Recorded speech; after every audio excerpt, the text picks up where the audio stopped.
Good morning everyone, my name is Tracy. So, ngayon lang ako nag-vlog kasi hindi ako sugutan mami isug. Nagtitingin lang ako.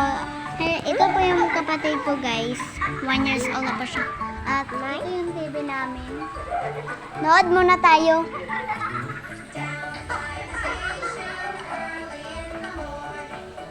Siya lang tumingin guys. Hindi ako. Siya. Bibili naman ako ng mga makain ngayon kasi birthday ko po. Naghahanda po sila mama ngayon. Nagantay lang ako.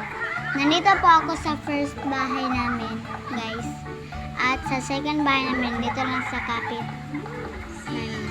So, pupunta ako mamayang alas 6. Alas 6 kapit po guys. So, sorry guys, Tagalog ay Bisaya pa ako. And nagtatagalog na lang ako kasi ano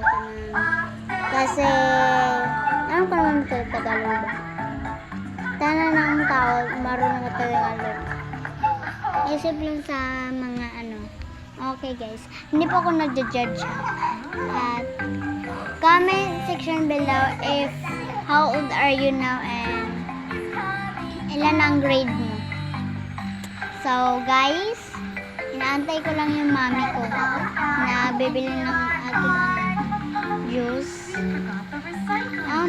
Hala pala, pupunta pala kami ng Manila ngayon ay tomorrow and pumunta po kami kasi meron kami ticket sa Bini guys and see the vlog for tomorrow guys. Bye!